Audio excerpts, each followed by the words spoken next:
Good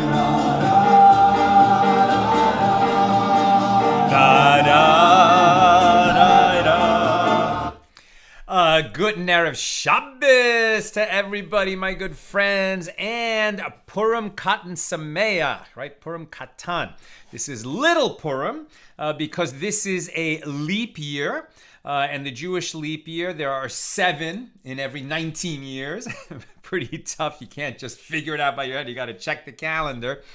But when it's a leap year, because they're lunar months, and it's more than just a quarter day short the way the solar year calendar is. And so this happens to be a leap year in the regular calendar too. In the solar calendar, we'll have a February 29th. But in a Jewish leap year, we have to add a whole month. And the month we add is the month of joy, Adar, the month that we're in now. So Purim will actually be in 2nd Adar. And right now we're in 1st Adar. And if this wasn't a leap year, today would be Purim. But because it is a leap year, Purim will be a month from now. But this date on the calendar has some of that energy of Purim. So it's a day of very much increased joy and celebration. Here in our religious neighborhood, people are even handing out humintashins, and you'll see some of the kids, not with the full-on costume, but like a red nose or something like that. Tip of the hat to Purim Katan. So may your Purim Katan find you with great joy. Let's light up the darkness. And it is a key DAF today, very important DAF we're going to be covering, with some challenging, somewhat controversial ideas included within it. So it should be a great class today. Excuse me. Who's in the house? Bill in mid-Missouri, Paul in the great Northwest, Morgan in Hayward, California. Welcome. Renee in Indiana, Bella in Florida, Paula, the weekend can't come soon enough. Amen. Shandora in the Bronx, Guy in Ohio, Joseph in Massachusetts, Joe in the Inland Empire, Melissa in Great Neck, Lucy in Minnesota, Belle in Texas. Yehudit in South Carolina, Randy in Florida, Gordo in Scotland. It's always great when we have the midday show on Fridays that our friends in Europe can tune in live. Also on the YouTube side, Chaim in Florida, Marjorie in Georgia, and Ella. Welcome, everybody. Our DAF, and it's a key DAF, is page 113 here in Tractate Bava Kamma, the 21st volume of the Talmud. As I mentioned a couple days ago, we're on page 113, and today's the 23rd of February, so the 24th will be 114, 25th will be 115, and the last daf, the last page of this tractate is 119, so we'll finish on February 29th, that leap day, here in 2024. And then the next day, March 1st, God willing, we'll open Tractate Bava Metzia. And that's an amazing time to jump into Daf Yomi if you know somebody who's been thinking about it. That's a traditional starting place for young people learning Talmud. And it's a great tractate. Okay, so we are opening today with Mishna number 2 here in chapter 10, the final chapter of Tractate Bava Kamma. The Mishnah is brief, but it says a lot. One may not exchange larger coins for smaller coins from the trunk of customs collectors, nor from the purse of tax collectors, and one may not take charity from them, as they are assumed to have obtained their funds illegally.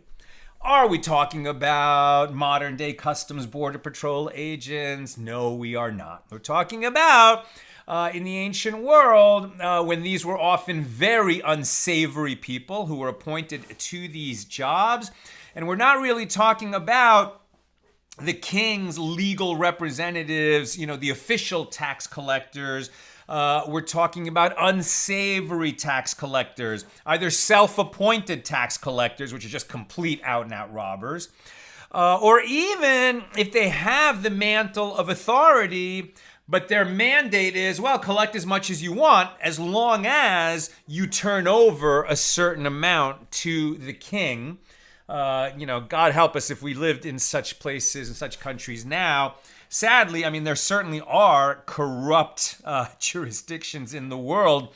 I don't think the United States functions like that anywhere, but to my knowledge, I will say I won't. I don't need to slander a whole country, but I'll just say that years ago I was in a third world country. And I was driving, and the way it works in that country is that all the traffic cops are corrupt, and the entire police force is so corrupt that the traffic cops have to bribe their sergeant to get a good corner, right? And then the sergeant has to bribe his captain in order to get a good desk, as it were, and the bribes just go all the way up that police force. And so I was driving a car, I got pulled over. And the guy, the cop starts thumbing this law book, this mini little law book, and telling me all the laws that I broke. And I understood how the system works. And I says, okay, yes, so we could take care of it here. Yeah, we could take care of it here. And, so what I had on me in the local money was basically something worth $20, right? So think of it as the local bill. Think of it as a $20 bill. I gave that to him. I drove off. I went to my friend's house and told him the story. He says, how much did you give him? I said, $20. He says, $20? Are you insane? That's way too much money. And I said, well, what am I going to do? Ask him for change when I'm bribing him? It's like, yeah, of course you ask him for change. And that's a system, that's a country and a city that has just become so corrupt that it's just a part of everyday life. Now, that kind of corruption, we don't want to participate in it if we can avoid it, right? We don't want to contribute to, we don't want to take money from essentially professional robbers, okay? So that's what this Mishnah is about. However, the Mishnah says, but one may take money from the collector's house or from money that he has with him in the market that he did not take from his collection trunk or purse. So when he's just functioning as a private, citizen, as it were, okay, then you don't need to assume that the money in his pocket is ill-gotten gains. But when you know that the money, right, when it's taken from the customs trunk or from the tax collecting trunk, and again, this is not the IRS that we're talking about. We're talking about illegitimate tax collectors and illegitimate customs operators, customs collectors. We just don't want to have anything to do with their ill-gotten gains. Okay, that's the Mishnah. Now the Gemara. It was taught in a baraisa with regard to the prohibition against exchanging money from the trunk of a customs collector. But one may give the customs collector a dinar as payment for a debt that amounts to less than a dinar, and when the collector gives him change, he may accept it. And it was taught in the Mishnah that one may not exchange money from the trunks of customs collectors, which are assumed to include stolen funds. So the Gemara questions this ruling. But doesn't Shmuel say, and here's the very famous line, Dina de Malchusa Dina. Right, so this is in Aramaic. Dina, the law, right, related to the word din, judgment, but here it's used as Dina, the law. De Malchusa, of the kingdom, so Malchus, right, same in Aramaic like in Hebrew, but with the at the end. So the law of the kingdom, Dina de Malchusa, Dina, right, the law of the kingdom is the law. It's a very important principle, right? Because Jews, we have so many laws that obligate us, that bind us. Think of all the dietary laws, think of the family purity laws, think of all the laws relating to Shabbos and kashrus. There's so many laws that we have to follow. Does that mean that while we're busy following our own huge and elaborate legal system, that according to Jewish law, we're not bound by the laws of the country in which we may be residing? No. In fact, it is a Jewish law, right? It's a Torah law, or at least a rabbinic decree, but it has the full force of law, that the law of the land that you're living in is the law. You must obey the local laws. Now, if the local law conflicts with Jewish law, in some kind of strong way, like God forbid you're ordered, in some weird kingdom to commit murder because that's the law there, So you need to go find a different place to live. Let's say, okay.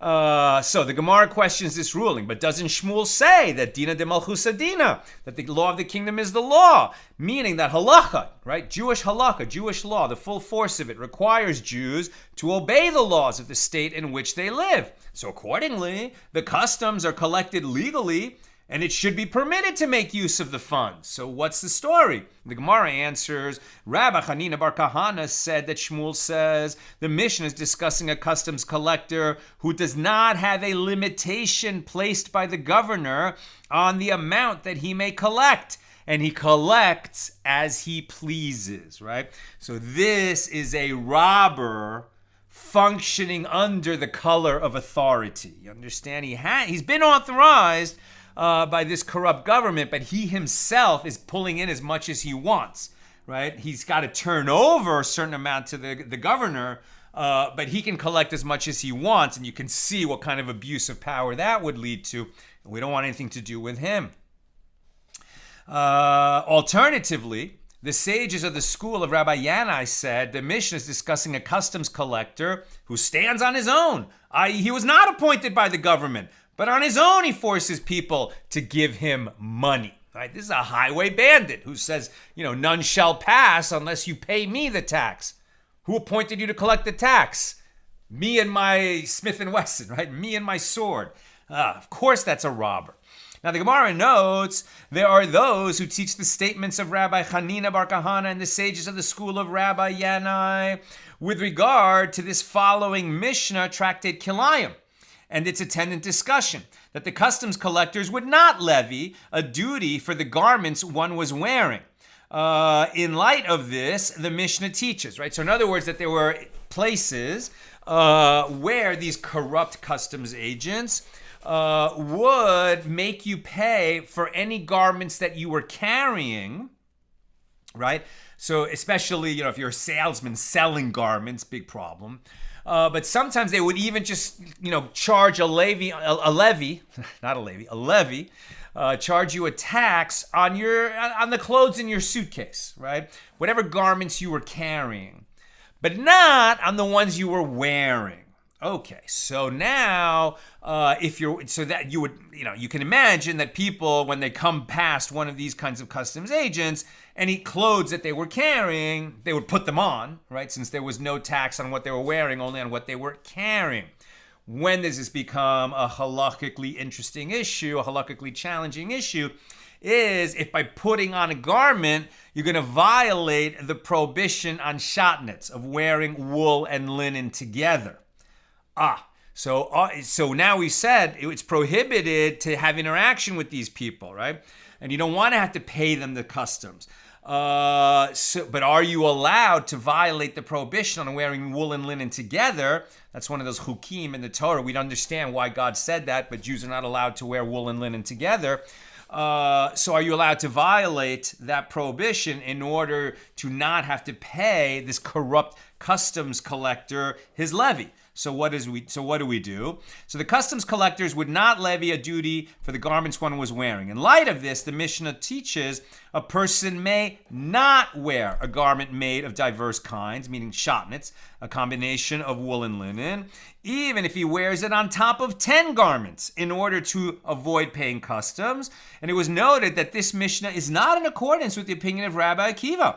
As it is taught in a Baraisa, it is prohibited to avoid paying customs by wearing a garment of shaatnetz, but Rabbi Shimon says in the name of Rabbi Akiva, it is permitted to avoid paying customs in this manner. And the Gemara comments, granted, with regard to the prohibition of shaatnetz, or also known as kilayim, it's a more general category of diverse kinds. You can't plow with an ox and a donkey, yoked to the same wagon. You can't plant grapevines and wheat in the same plot. And you can't wear wool and linen together. So that's generally called kilayim, diverse kinds. When we're talking about wool and linen together, that's called shaatnetz. So granted, with regard to the prohibition of kilayim, they disagree about this. One sage, i.e. Rabbi Akiva, holds that an unintentional act is permitted. So in this case, the prohibition is to benefit from wearing this garment of shaatnetz. And this person, that's not his intent. He's not wearing the shaatnetz in order to, feel comfortable or keep the sun off him or keep warm. He's only wearing it to avoid paying the customs duties. Therefore, it would be permitted by Rabbi Akiva. And the other sage, the Tana in our Baraisa, holds that an unintentional act is nevertheless prohibited. But is it ever permitted to avoid customs? Doesn't Shmuel say, Dina de Malchusa Dina? And in answer to this question, Rabbi Hanina Bar Kahana said that Shmuel says the dispute in the Baraisa is with regard to a customs collector who does not have a limitation placed on the amount that he may collect, right? He's a professional robber. Alternatively, sages of the school of Rabbi Yanai said the dispute is with regard to a customs collector who stands on his own. He is self-appointed. He doesn't even have the color of authority unless it's just fake. So the Gemara notes, and there are those who teach the statements of Rabbi Hanina Bar Kahana and the sages of the school of Rabbi Yanai with regard to this Mishnah in Tractate Nedarim, that one may vow before murderers, plunderers, and customs collectors in order to reinforce the claim that a certain item that is being commandeered is teruma, or that it belongs to the king's house, and thereby avoid its seizure, despite the fact that it is not teruma or that it does not belong to the king's house. Right? In other words, you can lie to these professional bandits and murderers. And it was asked, can it be that it is permitted to pronounce such a vow before customs collectors? But doesn't Shmuel say, Dina de Malchusa Dina? It should therefore be prohibited to state such a vow before customs collectors. And Rabbi Hanina Bar Kahana says that Shmuel says the Mishnah Nedarim issues its ruling with regard to a customs collector who does not have a limitation placed on the amount that he may collect. And alternatively, the sages of the school of Rabbi Yanai say the Mishnah issued its ruling with regard to a customs collector who stands on his own. Again, professional robber. You can wear shaatnetz according to Rabbi Akiva, but not according to the Baraisa, the anonymous Tana in the Baraisa. You can swear a false vow, to avoid having them seize your goods, even by claiming it's teruma. Because these are robbers, right? These are robbers, and so the false vow is not really a false vow. It's just to get you away, out of the situation of being victimized by them. But you have to make sure that if you're doing this, telling that lie to the customs collector, it's not a regular legal customs collector. It's only because that person is a crook, an actual crook. Now, Rav Ashi said, the Mishnah issues its ruling with regard to a gentile customs collector, whom one may deceive, as it is taught in a Baraisa in the case of a Jew and a Gentile who approach the court for judgment in a legal dispute.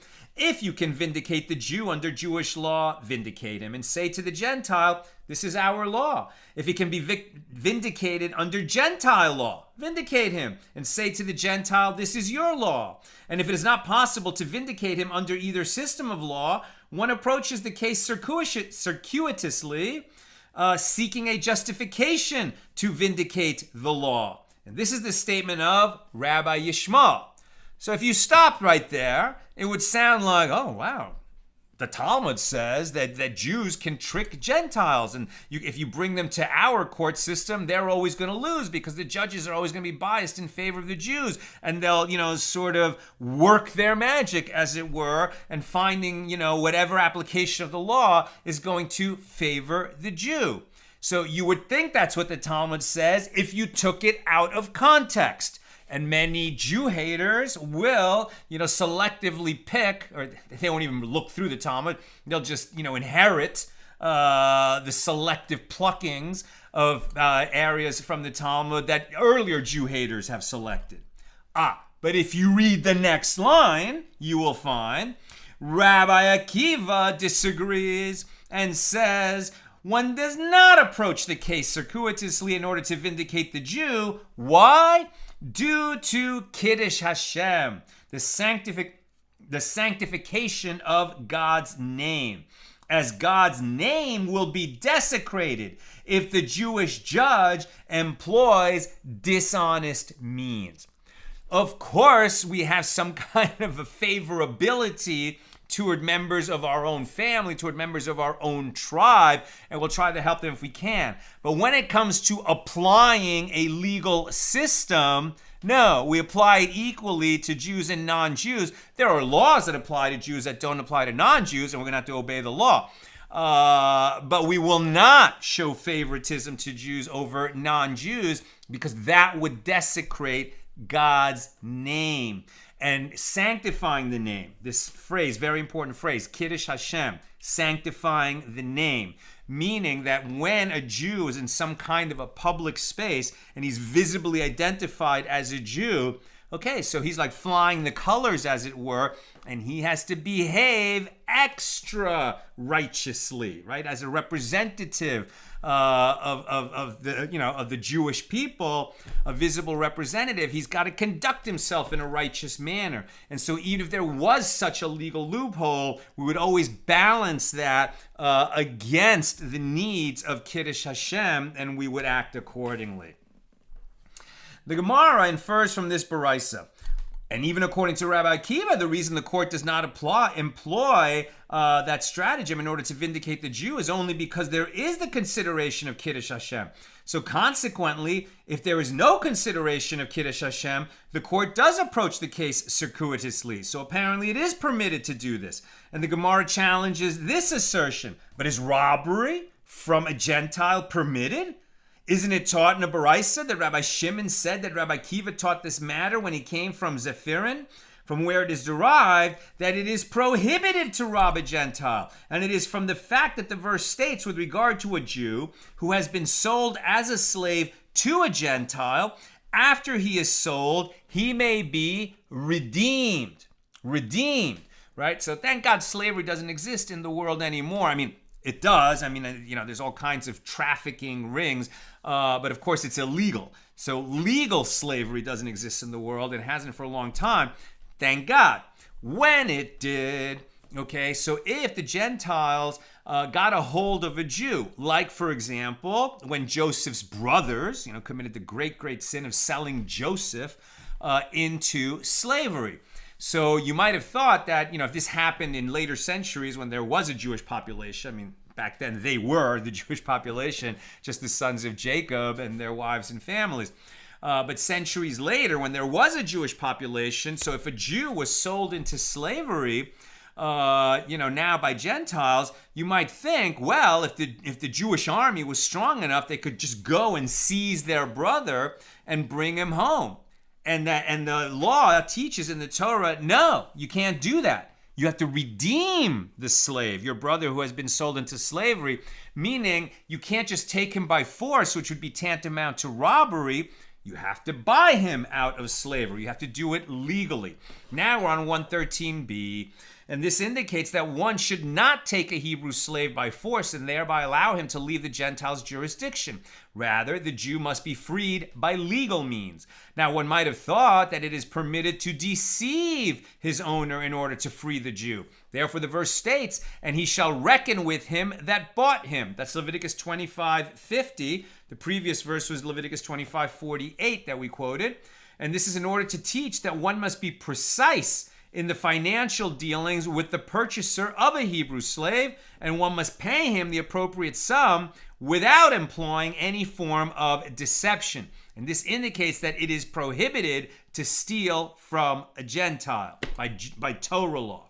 And the Gemara answers that Rav Yosef said it is not difficult, as this ruling that permits the court to use the stratagem to vindicate the Jew in a litigation with a Gentile, this is issued with regard to a regular Gentile, whereas that verse, which teaches that it is prohibited to deceive a Gentile, is stated with regard to a Gentile who resides in the land of Israel and observes the 7 Noahide mitzvahs. So this is the Ger Toshav. That's Rav Yosef's view. Abaye said to Rav Yosef, how is it possible to differentiate between a Gentile and a Ger Toshav, right? A Gentile and the resident alien. Aren't both of them written next to each other, indicating that the same law pertains to both? As it is taught in a Baraisa, one who violates the prohibitions of the Shemitah year, right, the 7th year in the agricultural cycle when the land would not be planted, One who violates the prohibitions of the Shemitah year will be punished by having to resort to selling himself as a slave. And he will sell himself not to you, but to a stranger, as it is stated, and sell himself unto the stranger. Leviticus 25:47.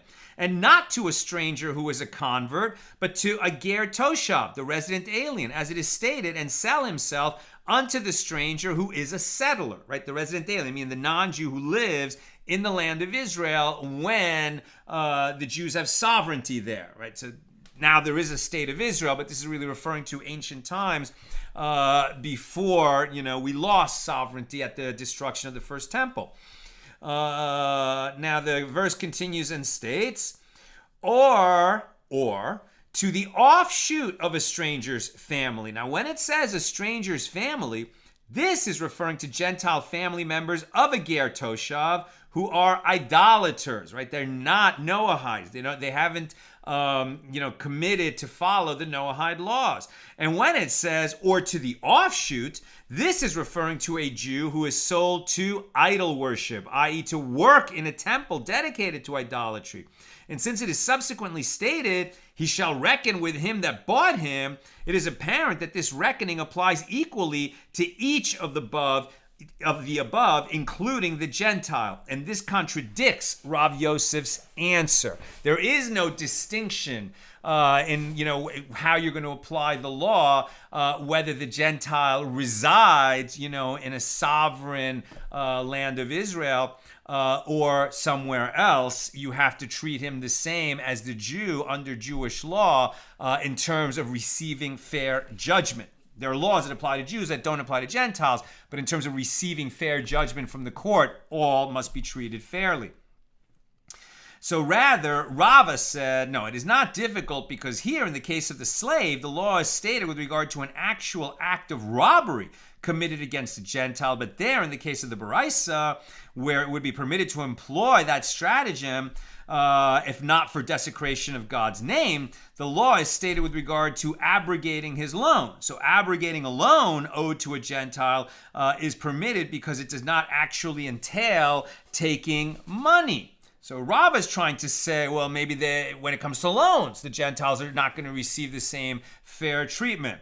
Abaye said to Rava, the release of a Hebrew slave from his Gentile master is akin to the abrogation of his loan. And the purchase price paid by the master is considered as a loan that the slave pays back over the years of his servitude until he goes free at the Jubilee, the 50th year. So consequently, deceptively bringing about his early release is akin to, not his 50th year, but the Yovel that would come every 50 years. And when it would come, all kinds of transactions, slavery, property sales would be undone. That's a subject for another day. At any rate, consequently, deceptively bringing about his early release is akin to abrogating a loan. And yet Rabbi Kiva derives from the verse that it is prohibited to do so. And the Gemara answers that Rava conforms to a standard line of reasoning. As Rava says, the body of a Hebrew slave is owned by his master, and retaking him from the Gentile but by deceptive means would therefore constitute actual robbery. And from that understanding of the law, we extend that you can't rob a Gentile in any way. And that's aside from Dina de Malchusa Dina, right? So even under Jewish law, Gentiles have the same rights as Jews, and all the more so, obviously, in their own courts, if we're living in, a non-sovereign land of Israel.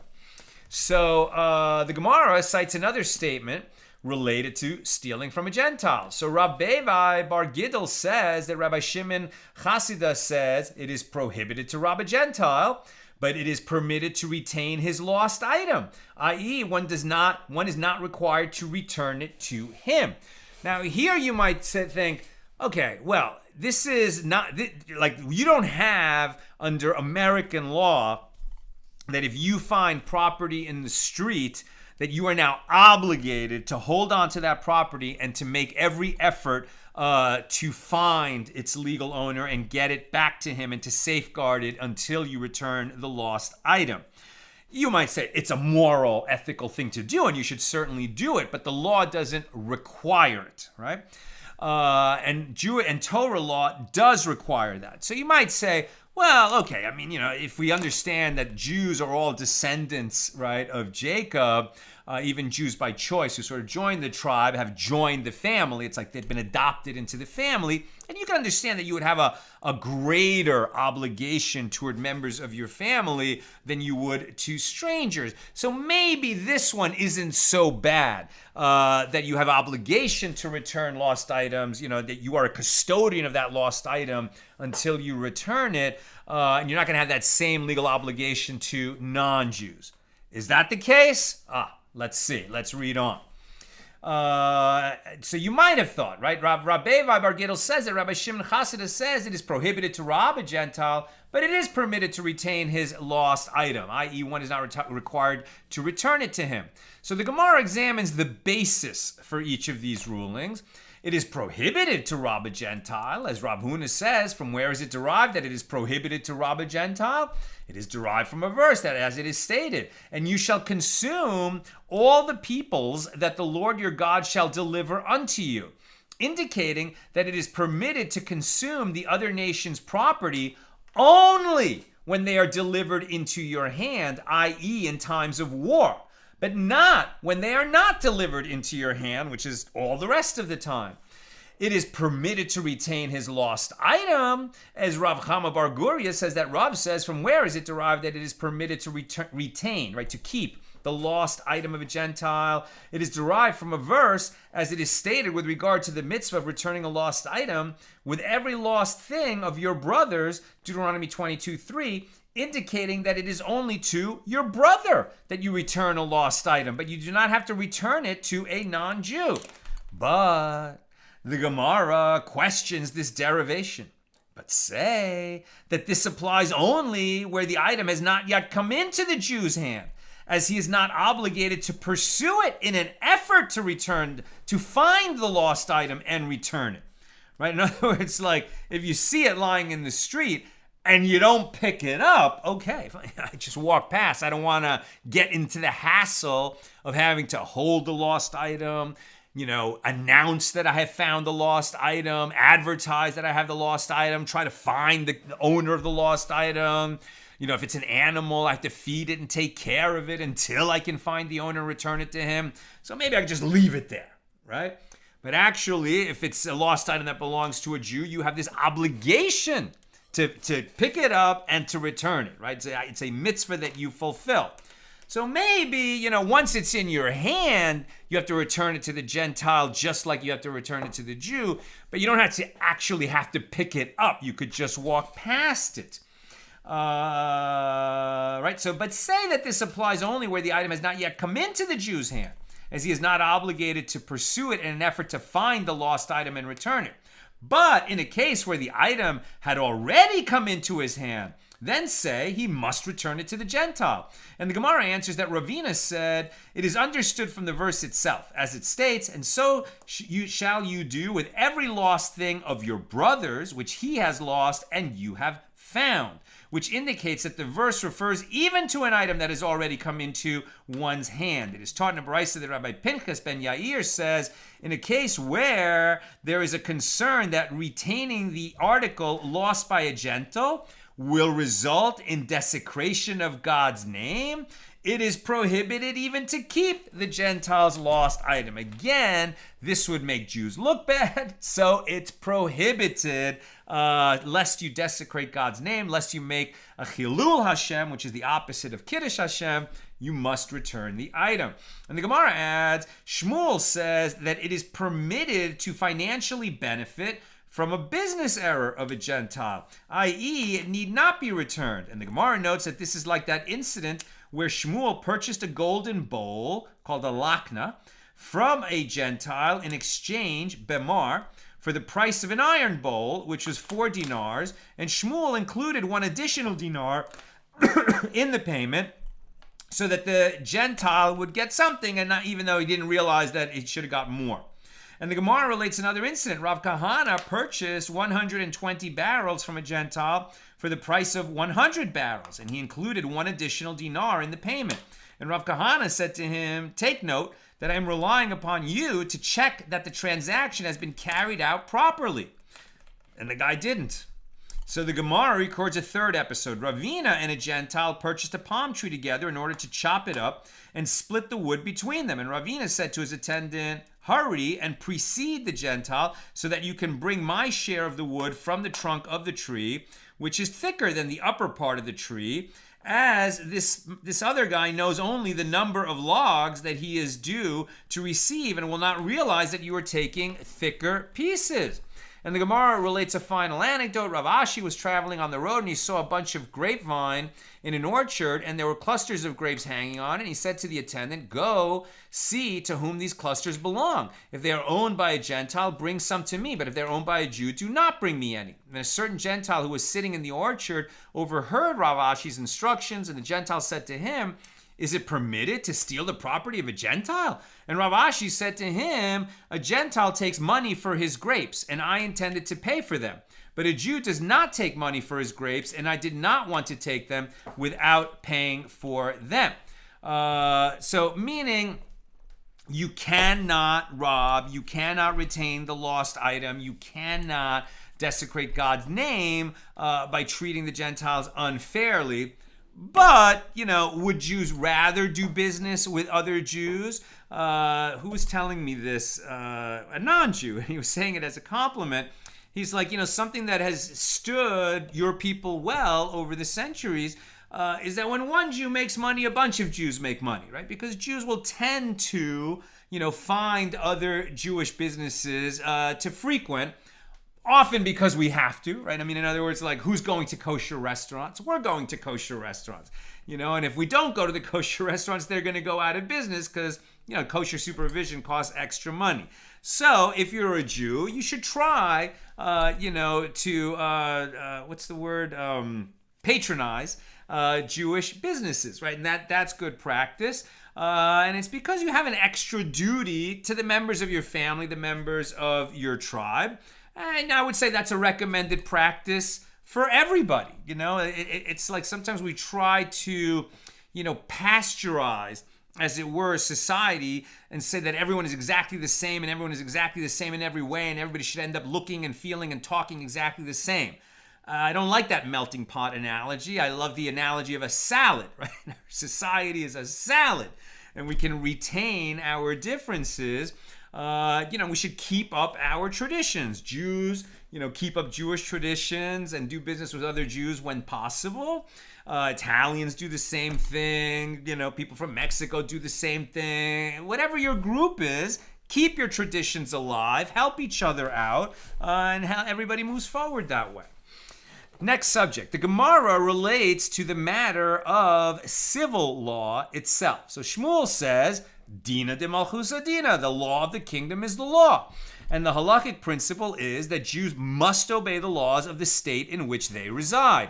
So Rava said, know that this principle is true from the fact that municipal authorities cut down palm trees without the consent of their owners and construct bridges from them, and yet we cross over them. So evidently the wood is not considered stolen property, which one is prohibited from using. Why? Because the law of the kingdom is the law, right? If we didn't consider the law of the kingdom the law, then when the government stepped in and appropriated property, we would say, well, we can't make use of that property. So, if the government is taking tax money and building roads and bridges, if that weren't legal, if that was stolen, then we wouldn't be able to use those roads and bridges. We do use the roads and bridges, and that shows that we respect the law of the land.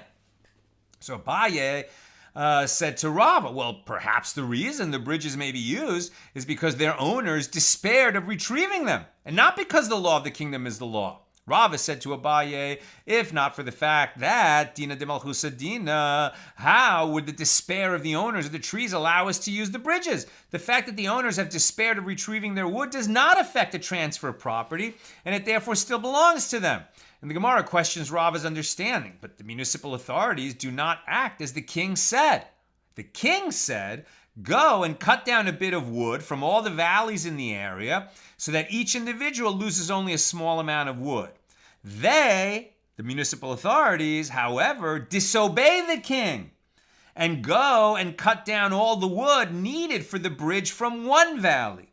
Therefore, even if Dina de Malchusa Dina, this cannot be the reason that the law permits Jews to cross over such bridges, as the authorities are not enforcing the law of the kingdom, but rather their own unlawful inclinations. Now, this is a real dilemma, right? If the local governor, the local sheriff, if he's a crook, and he does, make the kind of infrastructure improvements that he's charged with making by the king, but he does so in a corrupt manner, right? And he rips, takes all the materials because it's easier from him from one, landowner who lives near where the bridge needs to be built, rather than from all the surrounding areas like the king instructed him.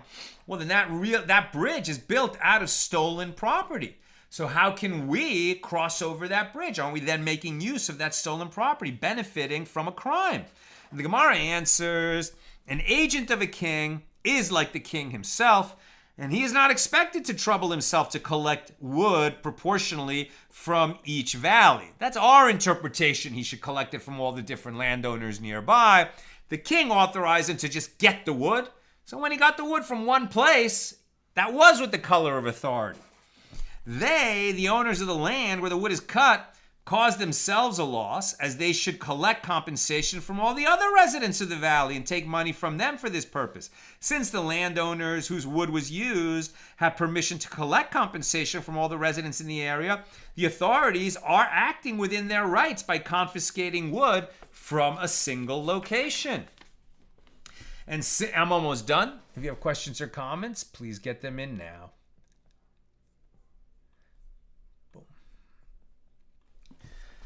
Similarly, Rava says, when the king's agents come to collect the king's share of the grain from a field owned by several partners, the one who is found in the granary must pay the king's share for the entire property, as the agents are not expected to locate an exact payment from each individual proprietor separately. And the partner who paid may later claim reimbursement from the other owners for covering their share of the tax. And this statement applies only to partners who share ownership of the field. But a sharecropper collects his portion from the crop, but does not own a share of the land. Consequently, the tax may not be collected from his produce, and doing so would constitute robbery. And Rav also says property that belongs to a town dweller may be taken as security for the tax owed by another town dweller. And this statement applies only to the property tax and head tax of that year. But with regard to taxes from the previous year, since the king has already been appeased, the ability to take property belonging to someone else has passed. And the tax collector has already paid the entire amount he must pay the king for the previous year, and everything else he collects for his own profit. Although he has the right to collect this extra amount, he may not take property for one person as security for the taxes of someone else. Again, giving you this insight, into what it was like in the ancient world. We take it for granted, at least in the United States, that for the most part, right, the tax collecting authority, the IRS, it's a legal entity that functions according to the law, right? But in most of the ancient world, and I don't know, maybe large parts of the modern world too, tax collectors, they have to collect a certain amount, and they ruthlessly go and get that money like thugs. And they take more than what they need to turn over to the king, because that's their profit, right? These are professional robbers, and dealing with them and retaining your integrity was not easy. And so that's the sages are sort of legislating how you deal with these professional thugs. And Rava says, with regard to those Gentiles who construct pens for their animals inside the city limits and charge a fee to bring their animals through the fields around the city to fertilize the fields, it is prohibited to purchase animals from them. And what is the reason? It is because the livestock of the Jewish residents of the town become intermingled with their livestock, and it is possible that the animal one would buy is actually stolen property. And Rava adds, if the pens were outside the city limits, it is permitted to purchase livestock from them, as it is unlikely that a Jew's livestock became intermingled with the seller's livestock. And Ravina said if the owners of the livestock were pursuing the animals, then even if the pens were outside the city limits, it is prohibited to purchase livestock from the owners of the pens. And of course, the underlying principle that we see throughout this whole discussion is you cannot benefit from stolen goods. Okay. Pick it up tomorrow night, Motzi Shabbos. Shabbos is ending later and later. I think last week I got on the air by about 7:40 p.m. Pacific time. So this week, probably tomorrow night it'll be like 7:45, 7:50. Saturday night. Okay, let's see if we've got some questions or comments.